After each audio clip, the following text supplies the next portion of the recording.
You had an important meeting here recently, though, at the White House. Talk about that, if you would.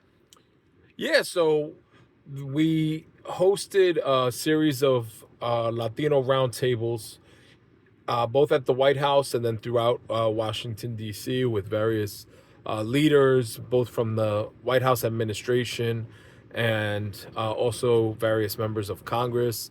And we were addressing a lot of issues that are important to the Latino community, right? The big, beautiful bill, Mm-hmm. also the economy, and then the biggest hot topic now is the immigration issues and the riots that have been happening across the Right. country. And we brought a nonpartisan coalition down to D.C. So we had both Democrats, Republicans, Independents, just nonpartisan business leaders from across the country all coming down to D.C. and to talk about solutions, right? To talk about what we can do to try to heal the divide in the country. I mean, I think it doesn't matter if you're a Democrat or a Republican. It is heartbreaking to watch the city of LA on fire and to watch the pain and the Yep. destruction that is happening in this country. I mean, I think the administration is listening, right? We saw Trump the very next day come and make a statement that he is looking into immigration reform, right? He mentioned people who have been hardworking in this country for 20, 25 years, people who are working in the farm industry, right? Agriculture, Right. hotels, hospitality, restaurants, construction. I think there's been a lot of business leaders who are Trump supporters who are saying, listen, there are members of our workforce who are honest, they're hardworking, they've been in this country for decades, but their immigration status may be one of these statuses that needs to be looked at. So I'm excited that the president made that announcement and that he is looking into immigration reform. And then also we had a memo from to ICE to tell them to stand down on raids in hotels, hospitalities, restaurants, agriculture, etc. So I definitely think it's a big shift, and I'm excited that the administration is listening. Well, and I appreciate that. I think, too, one thing that I know you and I talked about last time you were here is I've known individuals. I know individuals where they are doing their very best to become citizens. They're going through all of the proper channels there. By the way, it's expensive. Most people have no idea. Tony, you know this, but most people don't. The average person on the street has no idea, the average American, how much money it actually costs to become a legal citizen once coming here. And it's not for the faint of heart. It takes a lot of time and effort and money and legal expenses, as you know. And as you and I talked last time you were here, we have got to figure out a better way to make that happen.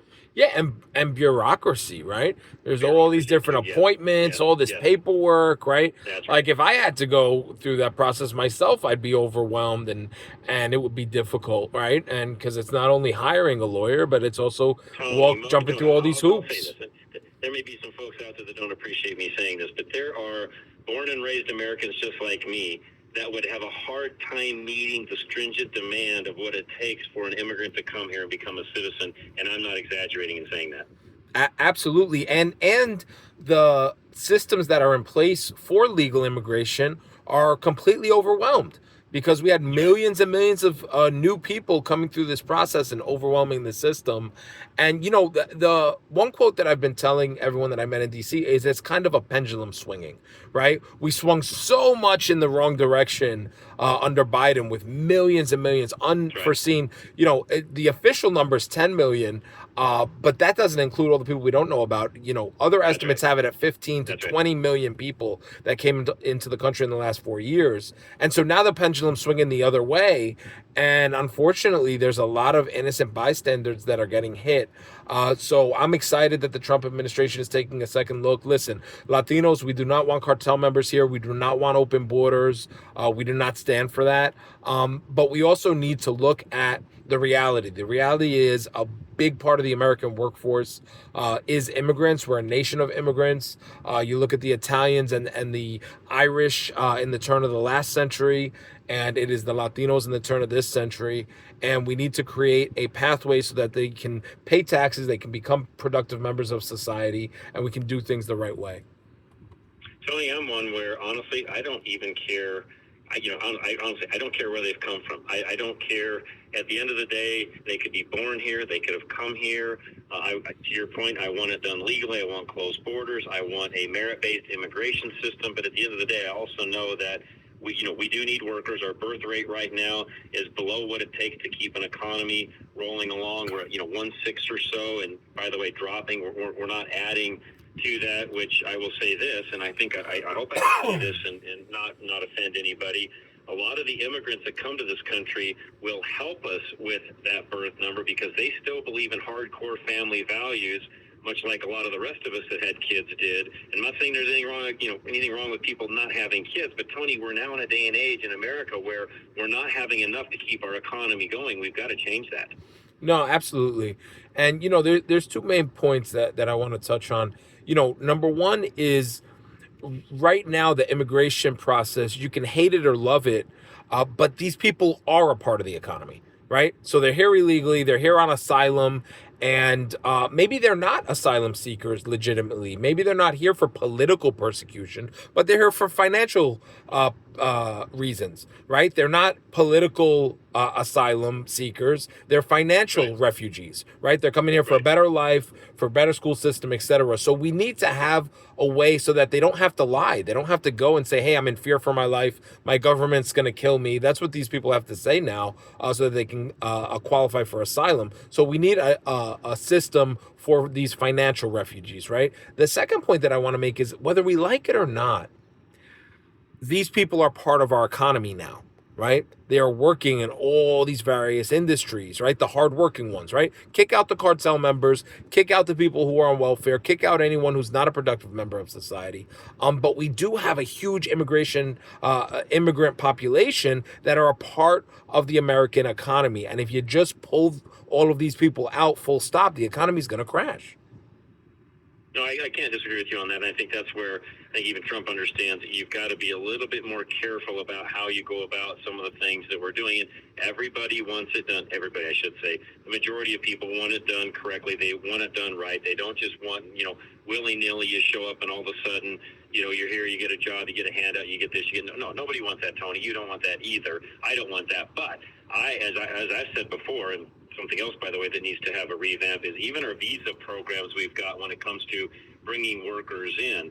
The reality, Tony, as you know, and again, I'll complain. I'm a small business owner that can't participate in some of the HB programs. And the reality is every company ought to be able to participate in that if they want to. Right now, as you know, it takes high-powered lawyers and in some cases actual company staff members to handle the HB programs that the agricultural and or the technology sector have, Tony. And at the end of the day, the small companies can't participate in that. And in that case, you're picking winners and losers because the big companies win and the small companies lose. Listen, President Trump, he's not an extremist, right? He has actually deported less people than Obama, less people than Bill Clinton. And at the end of the day, he's a business owner. He owns hotels. He owns restaurants. He's been in the construction and the real estate industry for years. So he knows that these people are a critical part of the economy. And that's why I have extreme confidence that he's going to come up with common sense immigration reform, similar to, if you think about the best Republican president in the last 100 years, besides Abraham Lincoln and Trump, you would think of Ronald Reagan. And Ronald Reagan famously did immigration reform in the 80s. So I think this is going to be a big part of Trump's legacy. I think it's going to be a way that he can heal the divide in this country. And I'm just looking forward to seeing what legislation actually gets passed, whether it's executive order. But I'd really like to see a bipartisan actual law go through the House and the Senate and actually codify it, because right now, immigration has been a way that the Latino community has been abused and used. And they play with our emotions every 4 years. And I think we finally need to, number one, close the border so we fix the problem, and codify some laws to help the people that are here in this country already become productive members of society. Tony, I'm with you on that. I think, again, I've said this for years and years and years. It's not just because you're here now. I've been saying this for a decade plus. We need a different immigration system. As an employer myself, I see firsthand the way this works. I see how unfair it is. in a lot of different areas. I agree with everything you just said a moment ago. And here's the reality, Tony. I'm not exaggerating. You and I, and I'm not the smartest guy in the room, by the way, but you and I could sit down in a matter of a few hours and have an immigration system that works really, really well. We just now have to get that passed. Yeah, absolutely. We need people to pay their taxes, be productive members of society, right? Not take handouts and not be a burden on the economy. And if they can pass that litmus test, then yeah, they should be allowed to stay, and we should create a pathway. There's two pieces of legislation right now. There's something called the yellow card that's been proposed by an NGO that was on my desk recently, and there's also the Dignity Act. So there are two pieces of legislation that are floating around, and hopefully one or the other or a combination of the two make it to the president's desk. Keep me updated, Tony. I'd love to hear from you. Before I let you go, the one thing I almost forgot about is talk about the upcoming CPAC Latino conference. Yeah, so CPAC Latino, this is a historic event. It's the first time in the United States that CPAC has hosted a bilingual conference. So we're going to have headphones there. My organization, Latino Wall Street, is hosting, and we're going to have headphones there so that if you speak Spanish and the speakers speak in English, you get headphones, and vice versa. And, we have world leaders from all around the globe. So we have people from Mexico and Brazil, and then a lot of members of Congress and people from the White House, and a bunch of people who are going to be coming, and probably some other surprises. But it's really, really exciting. It's the first time we've done this. CPACLatino.org is the website, June 28th. And we would love to see you guys there. Tony, thank you again. I appreciate your time. Absolutely. Thanks for having me. You bet.